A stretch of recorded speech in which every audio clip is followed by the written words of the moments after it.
Қазіргі заман тұтынудың заманы. Өзіміз соны білмей бір тұтқында жүрген адамдаймыз. Мен 2 ай бұрын Инстаграм мен ТикТокты кетіріп, қарапайым телефонға ауыстым. Бұл деген мен өміріме үлкен өзгерістер алып келді. Осыған дейін мен қатты уайымшыл және ойым шашыраңқы, фокусымды бір жерде ұстай алмайтын адам болдым.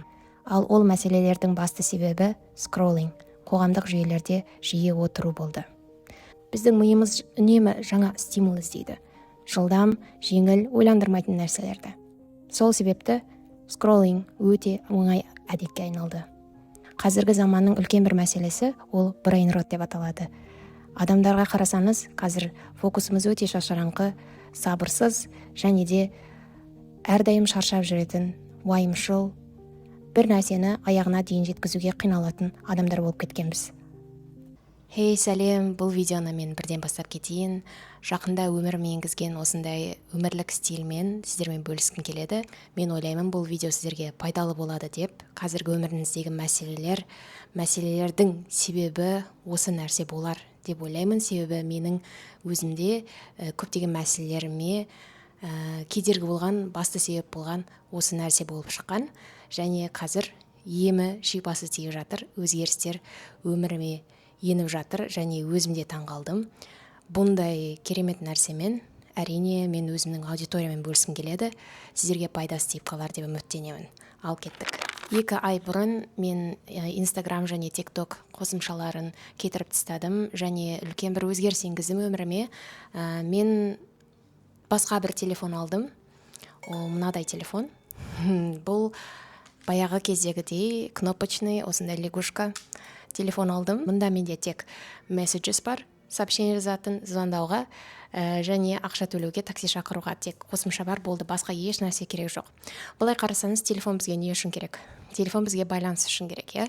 Яғни ең басында бізде телефонда шыққан кезде, мен мектеп кезінде есімде бастауыш оқып жүрген кезде мен мама мен папам өздеріне телефон алды, черно-белый кнопочный телефон алды. Ол телефонның мақсаты ол тек байланысқа шығу үшін, иә. Қазір бізде телефонымыз ол байланыспен қоса көп керек емес нәрселермен толып кеткен және ол бізге өмірімізге көмегін тигізудің орнына, жәрдемін тигізудің орнына керісінше өмірімізді тартып алатын, өмірімізді ұрлайтын, қаншама мақсаттарымызды, армандарымызды ұрлайтын бір құралға айналып кетті және бізді бақылайтын, контролировать ететін бір құралға айналып кетті, өкінішке орай.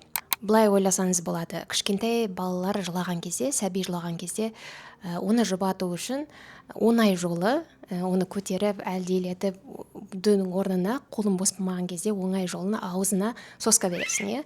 Ол сосканы емген кезде ол өзін жасанды түрде жұбатады, яғни мамасын еміп жатырмын деп ойлайды ма, солай өзін жұбатады. Сол сияқты қазір біз ересек адамдар сөйтіп теңдейтін болсаңыз, мына телефон, мынау емес енді, кәдімгі iPhone, сол Android, Samsung біздің қазіргі заманауи телефондарымыз, олар біздің соскамыз. Иә, біз ересек адамбыз, бірақ бізді жұбататын бір нәрсе керек.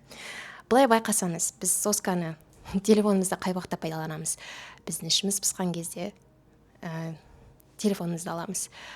Бір ыңғайсыз, қолайсыз жағдайда тұрған кезде телефонымызды аламыз.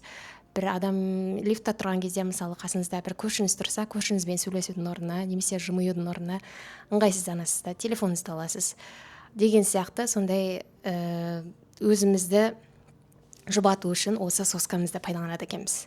Тек осы бір теңеудің өзі ғана менің намысыма жаман тиеді. Мен айтамын, мен ересек адам, маған соска керек емес деп.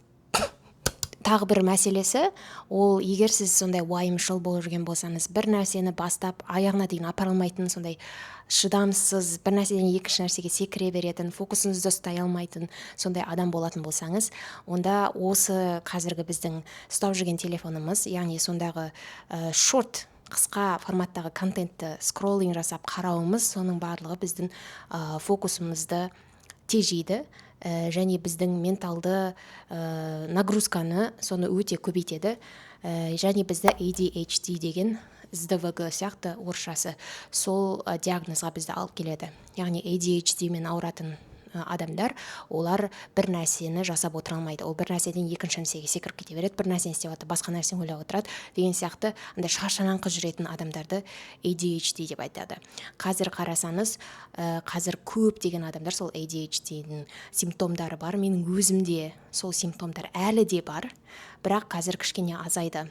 Себебі мен бір нәрседен екінші нәрсеге секіргенді, бір нәрсе жасап жатамын да, бір бөлмеге кіріп қалсам, басқа нәрсені көріп қалам, бірден ойым соған түсіп кетеді да, сол нәрсені істеп кетемін деген сияқты. Сондай менде бір мәселе бар. Сол мәселелердің өзінің симптомдарын да байқап, оның түбін қазбаладым, және емі осы қоғамдық жүйелерден шығу керек деген сондай қорытындыға келдім. Неге? Ал қоғамдық желіге қарайық. Неге қысқаша контент бізге осындай әсерін тигізеді? Баяғыда, егер сіздер мен сияқты жаста болсаңыз, қатты жас болмасаңыз, онда сіздер білесіздер, баяғыда Инстаграм ең басында шыққан кезде ол мынадай болатын болды. Тек достарың ғана, кімге жазыласың, соның контентін ғана көретін болдың. Яғни өзің парақшаңа кіресің да, достарың мысалы тамақ салады, қыдырып жүргенін салады, сол фотоға көресің. Мысалы 5 досың 5 сурет салса, 5 сурет қарайсың да, одан кейін парақшаның соңына жетесің. Парақшаның соңында айтады: сіз соңына жеттіңіз, болды дейді. Болды. Одан кейін не істейсің Инстаграмда? Телефонды өшіресің да, ары қарай жұмысын істей бересің. Бірақ одан кейін жаңағы сол Инстаграм, соларды иеленетін адамдар ақша жасау керек қой. Олар түсінді. Так, біз адамдарды осы қосымшаларда ұзағырақ отырғызу керекпіз. Ал ұзағырақ адам отырған сайын, оған біз реклама жібере аламыз. Сөйтіп адам бізге ақша әкеледі деген сияқты, біз ақша жасаймыз деген оймен infinite scrolling деген нәрсе шығарды. Infinite scrolling дегеніміз шексіз былай саусақпен өткізіп отыру, яғни scrolling. Сіз ешқашан парақшаның соңына жетпейсіз. Және ол тек сіздің достарыңыз, сіз жазылған адамдарды ғана қарамайсыз, сізге, сіздің интерестеріңізге сай келетін, сіздің қарап жүрген, іздеп жүрген затыңызға сай келетін нәрселерді көрсетеді. Бір, мысалы, телефон бізді тыңдайды деген бар ғой. Мысалы, мен демалысқа барғым келіп жүр Парижға деп айтсаңыз, Парижға байланысты бір нәрселер шығарып бастайды деген сияқты телефон сондай. Прям бурашки. Солай сізге сіздің қалауыңызға келетін нәрселерді, сіздің талғамыңызға келетін нәрселерді сөйтіп көрсетеді. И сіз сонда отыра бересіз. Айтасыз: қазір 20 минут отырамын. Одан кейін чик кетеді, 1 сағат өтеді. Қазір тағы бір отырайын, 2 сағат өтеді. Сөйтіп сіздің уақыттарыңыздың барлығы өзіңіз байқамай қаласыз қалай өткенін. Бұл бізде сізге андай бір жеткіліксіз нәрсе істеген сияқты сондай сезім береді. Біз адамдар қандаймыз? Біз адамдар жақсы көреміз бір істерді, шаруаларды бітірген кезде. Мен сондай адаммын. Мен кәдімгідей өзімді күшті сезінемін. Шаруа бітірген кезде күнім бостан босқа өтсе, менде депрессия болады. Бүгін күнім бекерден бекер өтті деген. Сонда тіпті төсек жинаудың өзі мен үшін бір достижение. Сол сияқты ол күшті бір сізге допамин гормонын береді, Ал біз мысалы парақшаның соңына жетсек, парақшаның соңына жеттім, күшті бір достижение, жетістік сезімді сезінесіз. Бірақ бұл қоғамдық желілерде, TikTok, Instagramда сіз парақшаның соңына жетпейсіз.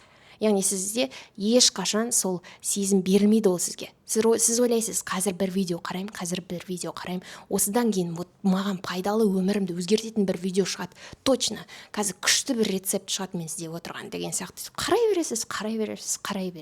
Бірақ ол сізге ешқашан сондай бір жетістікке жеткен сезімді бермейді. Сонда сіз өзіңізді қанағаттанбайсыз жасап жатқан, қарап жатқан затыңызға. И бұл бізде addiction сезімін тудырады, яғни сіз ол нәрсеге байлаулы боласыз, зависимый, тәуелді боласыз.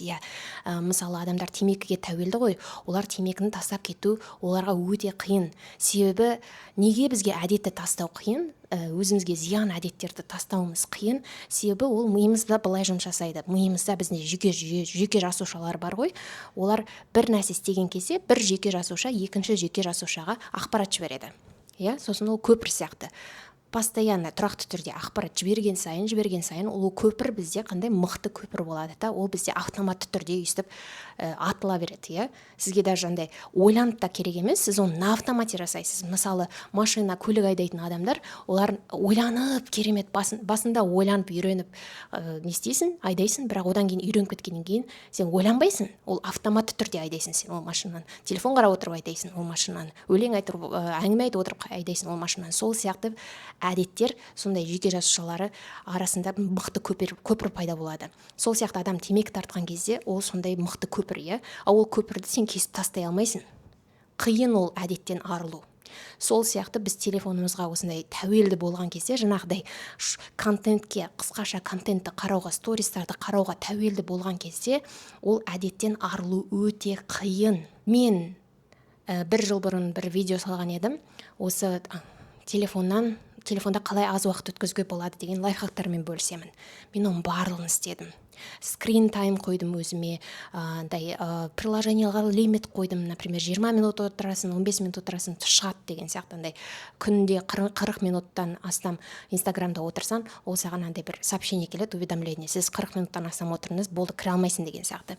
Соның барлығын істедім мен. Телефонымды черно-белыйға ауыстырдым, интерфейсін.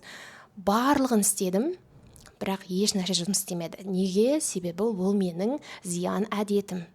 Темекі тастай алмаған сияқты адамдар, мен осы телефонымды тастай алмадым. Яғни ол әдеттер маған, ол лайфхактар маған көмектескен жоқ. Сол үшін мен қайтып баратын болдым осы зиян әдетіме. Ол менің зиян әдетім, яғни жаңағы телефонда, қоғамдық жүйелерде отыру, ол менің өміріме үлкен зиянын тигізді. Қысқаша контентті қараған кезде, сіз қараңыз, 3 секундтан 15 секундқа дейін, максимум 30 секунд видеоларды қарайсыз, иә? Қысқаша контент, оның барлығы әдейі істелінген нәрсе. Яғни сіз ол контентті қараған кезде сіздің миыңыз жұмыс істемейді. Иә. Миымыз біздің қалай жұмыс істейді? Ол миымыз 5 сезім мүшесі қосылған кезде, яғни ақпаратты қорытып, ағзамыз соған қосылып әрекеттерді жасаған кезде біздің миымыз жұмыс істейді, иә? Ал біз сондай қысқаша контент қараған кезде біздің миымыз оны қорытып үлгермейді ол контентті. Мен сізге сұрақ қояйын. Бүгін немесе кеше соңғы қараған 3 видеоны айтасыз ба маған? Қысқаша контент, Инстаграмдағы, ТикТоктағы. Не туралы болды ол? Сіз жауап бере алмайтын шығарсыз, есіңізде жоқ шығар. Вот осы. Яғни біздің қысқаша контент қараған кезде жеке жасушалары бір-біріне ақпарат жіберіп үлгермейді. Себебі ол өте қысқа, біз оны қорытып үлгермейміз ол контентті. Бірақ біз ойлаймыз, мен пайдалы нәрсе қарап отырмын даму туралы. Мен күшті нәрселер қарап отырмын деп ойлаймыз, пайдалы мен үшін деп. Андай өзіңді күшті сезіну мүмкін, мен зато пайдалы видеолар қарап отырмын ғой даму туралы деген сияқты. Мен өзіме білім алып жатырмын деп ойлайсың, бірақ сен миың жұмыс жасап жатқан жоқ. Және ол пайдалы видеоларды қарап отыру, ол сізді мақсатыңызға қозғалтуға, мақсатыңызға жүргізуге ешқандай көмегін тигізбейді. Сіз керісінше сол сылтау ретінде пайдалы видеоларды қарап отырмын ғой зато деп қарайсыз да, бірақ өзіңіз реальности әрекет жасамайсыз сол мақсатыңызға жетуге. Сол дамуға, практикаға нәрселер жасамайсыз, тек видеоларды, шортстарды қарап отырасыз. Ол сылтау, және ол ешқандай пайдасын тигізбейді. Яғни сіздің миыңыз қорытпайды, иә? Ал миыңыз жұмыс жасамау дегеніміз, мынадай бір ағылшынша бір сөз бар. Use it or lose it деген. Яғни сіз қолданасыз оны, пайдаланбасаңыз сіз оны жоғалтасыз дегендей. Сол сияқты миыңызды сіз егер қолданбасаңыз, сіз оны жоғалтасыз. Мұнда бір сөз келеді, brain rot деген. Сіздер оны барлығын білесіздер. Brain rot дегеніміз ол мидың шіруі дегенді білдіреді. Ол миыңыз реально шірімейді, кәдімгідей. Жоқ, қалай сақтасын, ондай болмайды. Бірақ ішіндегі жаңағы жеке жасушаларын білесіз ғой, ішіндегі жасушалар, сонда әңгіме болады. Яғни сіз миыңызды қолданбайсыз. Иә, белсенді қолданбайсыз. Сіз миыңызды реально 3-4 сағат өшіріп тастайсыз, просто қысқаша контент көру арқылы. Неге мен оны айтып жатырмын? Себебі статистика бойынша қазіргі подростықтар шамамен орташа күніне 4 сағат 47 минут телефондарында өткізеді қысқаша контент қарауға. Почти 5 сағат миын өшіріп тастайды.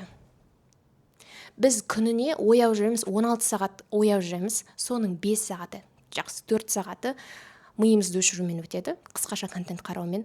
Ол дегеніміз 1/4 бөлігі, өміріміздің күніміздің 1/4 бөлігі қысқаша контент қарауға, миымызды өшіріп тастауға кетеді, яғни пайдасыз нәрсеге кетеді. Ал ол дегеніміз, сіз 100 жасқа дейін өмір сүретін болсаңыз, 25 жылыңыз миыңызды өшіріп, қысқаша бір контент қарауға өткізесіз. Бұл өте қорқынышты нәрсе. сіз былай істесеңіз болады. Біз ішіміз пысқанда жүгіреміз ғой, көбінесе от нечего делать жүгіреміз ғой телефонымызға. Сіз мынадай бір корзинка алып, соның ішіне заттар салып қойсаңыз болады. Ол корзинка сіздің ішіңіз пысқан кезде пайдаланатын заттарыңыз болады. Ол дегеніміз бір кітап салып қойсаңыз болады ішіне, мысалы бір кітап салып қойсаңыз болады ішіне, соны оқитындай ішіңіз пысып кете ма, қолыңыз телефоныңызға жүгіріп жатқан кезде өз-өзіңіз тоқтатыңыз да жаңағы корзинкаңызды табыңыз, соның ішіне жаңағы кітапты алып оқыңыз. Немесе оның ішінде әртүрлі проекттеріңіз болуы мүмкін. Мысалы, тоқуды үйреніп бастап жатсаңыз, тоқып жатқан нәрсені салып қойыңыз. Мысалы, бисермен бірдеңе істеп жатсаңыз, соны салып қойыңыз деген сияқты. Сондай әртүрлі нәрселерді салып қойсаңыз болады, жаңадан нәрселерді үйренсеңіз болады. Ішіңіз пысқан кезде сол коробкаңызды алып сондағы заттарды жасасаңыз болады. Тіпті сыртқа шыққан кезде сіз сол сумочкаңызға, сөмкеңізге сол бір нәрсені салып алсаңыз болады. Мысалы, кезекте отырған кезде немесе кофейняда досыңызды күтіп отырған кезде сол сумочкаңыздан сол нәрсені алып шығасыз да, кітабыңыз болса кітабыңызды оқисыз, немесе тоқып жатқан нәрсеңіз болса соны алып тоқисыз.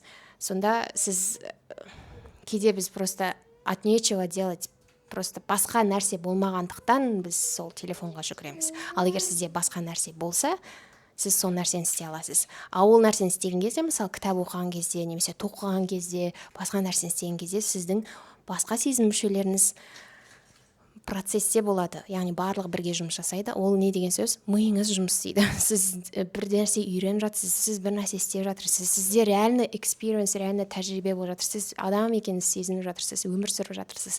Ал телефонды қараған кезде, жаңағыдай қысқаша контент қараған кезде біз жасанды допамин аламыз. Жасанды допамин дегеніміз ол жасанды сондай entertainment, яғни бақыт гормоны жасанды, соны жасанды жолмен аламыз. Біз постоянно сол бақыт гормонын алған сайын біз оған тәуелді боламыз. Сол үшін біз телефонымызға жүгіреміз. Өзімізді бақыттырақ сезінгіміз келеді. Біреумен ұрысып қаламыз ба, телефонымызға жүгіріп TikTok қараймыз дегендей. Жұмыстан шаршап келдік па, телефонымызға қарап жүріп қараймыз деген сияқты. Оның барлығы иллюзия, өтірік ол. Бұның барлығы иллюзия. Ол сізге ешқандай да бақыт етпейді. Ол сізге жасанды нәрселерді беріп жатыр. И сіз сондай нәрсеге тәуелді болып кеткен кезде постоянно entertainment, постоянно сондай развлечение, сондай нәрселерді көрген сайын бастапқы 3 секунд хук. Егер сізді ұстай алмайтын болса, видеосыз ары қарай өткізіп жібересіз, қызық емес болса, постоянно сондай нәрсеге өзіңізді үйреткен сайын сіз өмірде де сондай болатын боласыз. Бір нәрсені кітапты бастаған кезде 3 секунд сізге хук жасай алмаса, сіз не істейсіз? Оны оқымайсыз. Досыңызбен жаңа адаммен танысқан кезде ол сізге 3 секундта хук жасамаса, не істейсіз? Сіз онымен сөйлеспейсіз деген сияқты. Сіз шыдамсыз болып кетесіз, иә? И сол үшін сіз бір нәрседен екінші нәрсеге секіресіз. Сол үшін сіз тұрақты емессіз. Түсіндіңіз ғой, иә? Телефоным өте баяу жұмыс істейді. Мен неге барған кезде, магазинге барған кезде, төлеген кезде, Alipay бар бізде, Каспи сияқты. Сонымен төлеген кезде 5 сағат ашылады ғой, 5 сағат. И мен сабырлырақ болдым осының арқасында. Себебі жай жұмыс істейді да, мен тұрам бүйтіп күтіп. Басып атпаймын. Себебі басқаннан пайда жоқ, мен телефон, простой телефон деген сияқты. Сөйтіп сабырлырақ болып бастадым дегендей. Осындай жақсы сабақтарын, жақсы эффекттарын беріп бастады. Және өзім бұрынғы заманға түсіп кеткен адамдай болдым. Мен сағынамын сол заманды. Қазіргі заман, қазіргі адамдарға қараған кезде мен реально қорқамын. Өте қорқынышты. Мен өз басым қазір мектепте жұмыс жасаймын, интернационалды Қытайда. Және мен high school, яғни жоғарғы сынып оқушылармен жұмыс жасаймын. Ол дегеніміз 14, 15, 16 жастағы оқушылармен. Мен жағамды ұстаймын. Қандай бұл қазір үлкен мәселе болып кеткен. Қазақстанда да солай шығар деп ойлаймын. Яғни телефонға өте қатты тәуелді балалар. 1-2-3 секунд отыра алмайды. Бір момент, бір сәті түссе телефонын алып, бір видео қарап жүру керек TikTok-тан. Сондай тәуелді болып кеткен. Мен кейде көзім түсіп кетеді, не қарап жатқанына. Сондай бірандай трэш, мағынасыз бірдеңелер қарап жатады. Және онда ешқандай фильтр жоқ. TikTok-та қосымшаларда отырған кезде ешқандай фильтр жоқ, яғни неше түрлі нәрселер көру мүмкін. Сіздер білесіздер, қазір AI-мен неше түрлі видеолар шығады. Кішкентай балаларыңызға YouTube Shorts көрсетпеңіз, себебі онда фильтр жоқ. Көрсетпеңіз. Ол бір какой-то бір месседжпен сондаймен шығады видеолар. басында жақсы музыкамен болып жатса, ары қарай страшный бір видеолар шығады, яғни неше түрлі нәрселерге үйретеді. Бұның барлығы қорқынышты. Оқушылар өте тәуелді, және оларда мотивация жоқ, көздері сөніп жүреді, ұйқылары қанбаған, көздерінің астында мешки под глазами, зомби сияқты жүреді. Мен оларды ойнап зомби деп айтамын. Себебі фокустары жоқ, фокустар өте қысқаша. Сен оларды 3 секунд қана ұстап отыра аласың, ары қарай бітті, басқа жаққа қарап кетеді. Олар тыңдай алмайды сені, өзінің вниманиесін бере алмайды. Андай шашыраңқы, сондай болып кеткен. Яғни көп оқушылар осындай, подростктар. Мен соларға қараймын да, болашағымыз үшін қорқамын. Қазір егер жастар осындай болатын болса, бізді қандай болашақ күтіп тұр деп ойлаймын. Себебі олар еш нәрсеге қалау жоқ, еш нәрсеге желание жоқ, мотивация жоқ. Сондай адамдар.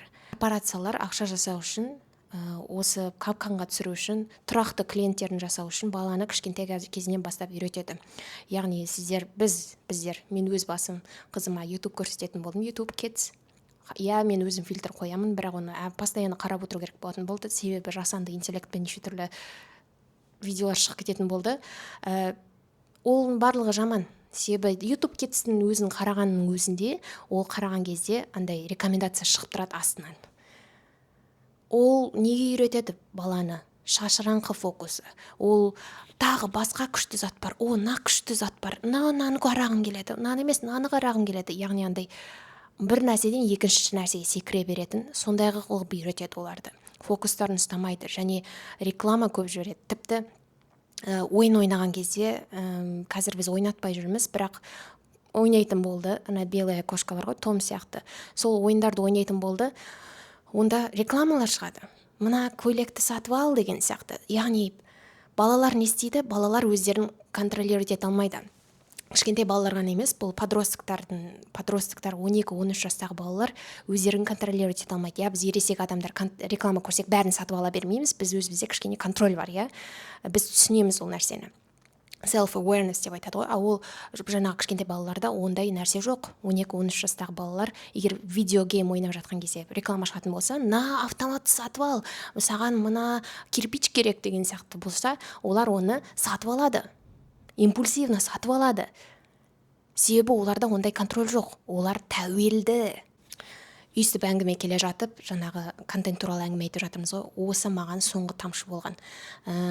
Қосымшалардан, қоғамдық жүйелерден шығуға осы маған соңғы тамшы болды. Осы 2 айдан бұрын сол кезде бір жаңалықтарда көп нәрсе шығып кетті. Не туралы атын айтпай қояйын, бір залым адамның жасаған нәрселері туралы. 2019-да қайтқан ба, содан кейін қазір файлы ашылып, қаншама адамдардың беттері ашылып жатыр, жасаған залым істері деген. Сондай нәрсені оқып, қарап, сен бір контент қарасаң не істейді, ол саған соған ұқсас контентті жібере береді. Мен солай негативный, өте сондай қорқынышты, жаман нәрселерді оқи бердім, көре бердім. Мен өте сезімтал адаммын. Мен бір 15 жыл бұрын қараған бір нәрсемді, бір 3 секундтық нәрсе болсын, мен әлі де ол есіме кіруі мүмкін, түсімде көруі мүмкін. Мен сондай адаммын, короче. Сөйтіп жаңағы адам туралы жаңалықтар шыға береді. Одан кейін мен неше түрлі видеолар қараймын. Ол видеолар айтады, бұның барлығы байланысты дейді.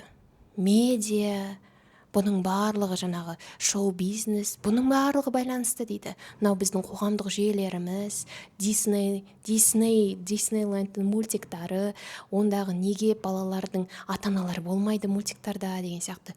Сондағы ішіндегі кішкентай посылдар, соның барлығын көргеннен кейін мен өзімді біреу мені контролировать етіп жатқандай марионетка сияқты сезіндім өзімді. Қорқып кеттім мен шошып кеттім.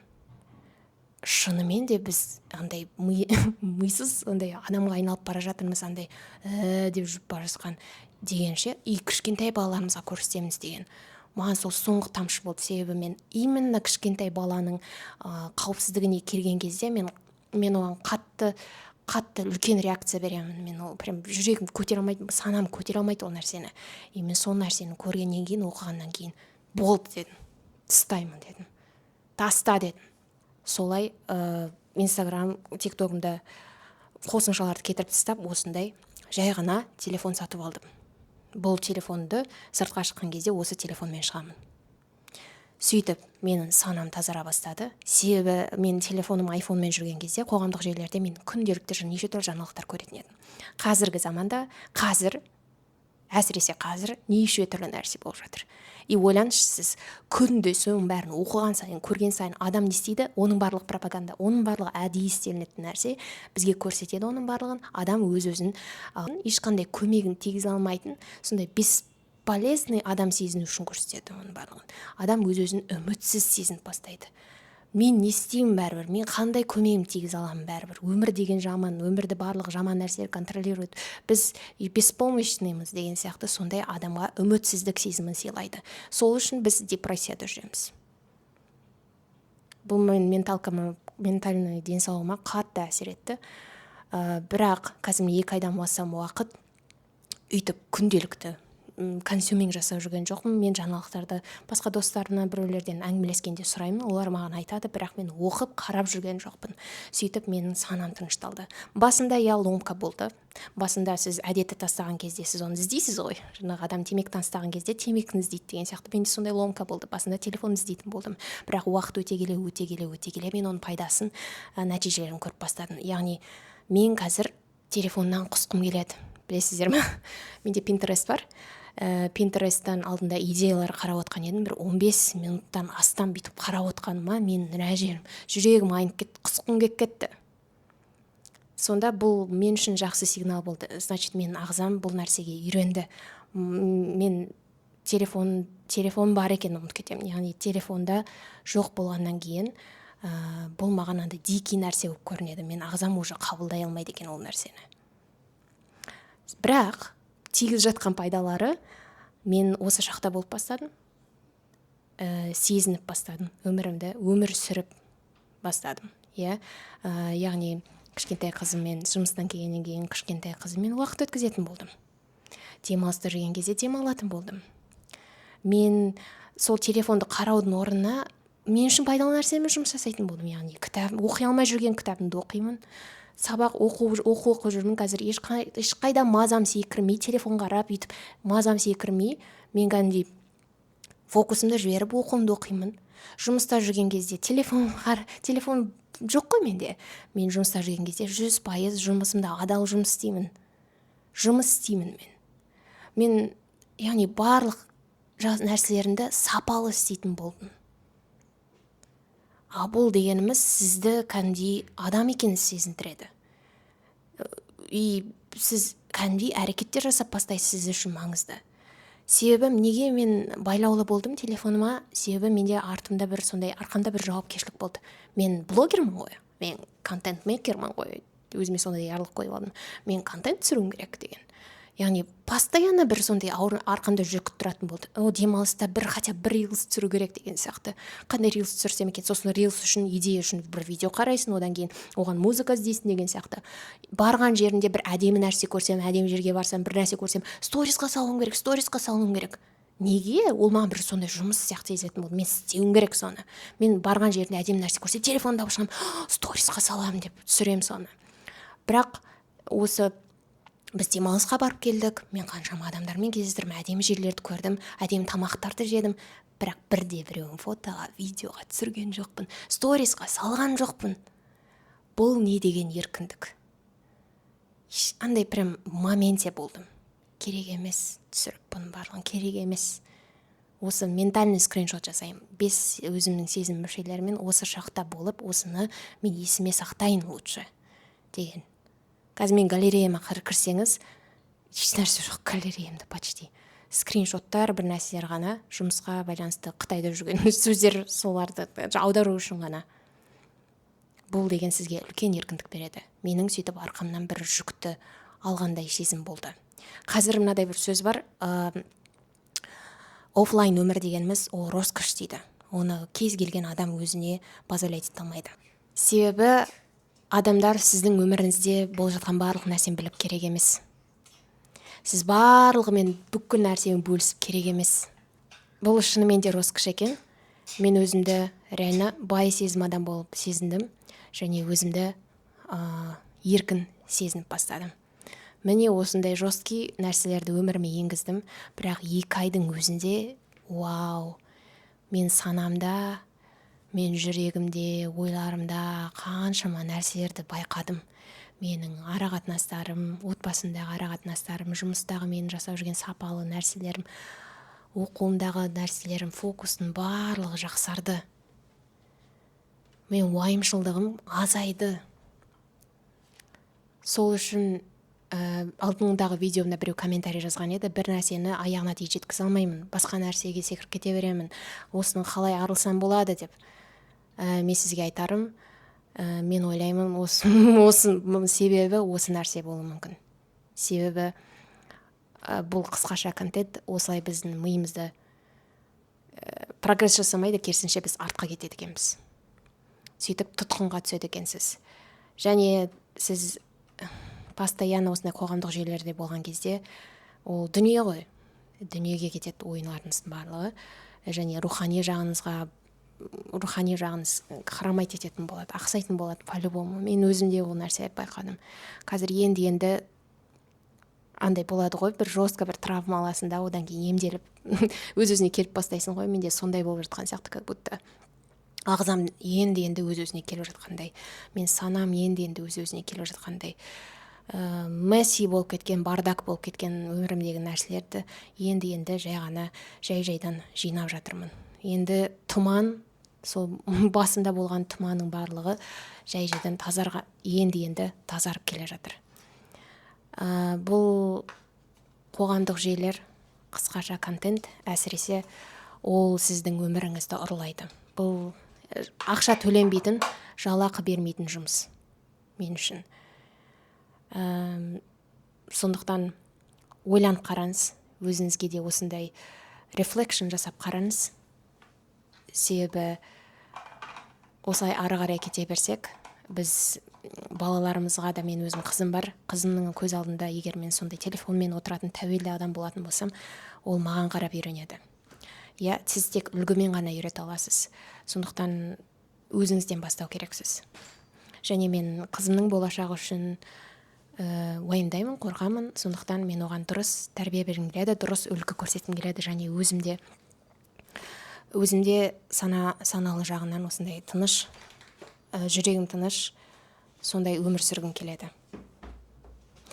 Енді ары қарай менің мақсатым Инстаграм, тиктокты мүлдем ұмыту. Себебі мен Фейсбукта, мысалы, аккаунтым бар болса, мен Фейсбукта мүлде отырмаймын, Твиттерда мүмкін жоқпын, мен Threads'та да болған жоқпын, Инстаграмда. Себебі I don't care, реально. Маған бәрібір, бар ма ол қоғамдық жүйе, жоқ па, маған бәрібір. Себебі мен онда ешқашан кірмеймін, қызық емес ол. Сол сияқты Инстаграм мен тиктокты сондай деңгейге жеткізу. Яғни маған қызық емес, I don't care деген сияқты. Сондай деңгейге жеткізу менің мақсатым.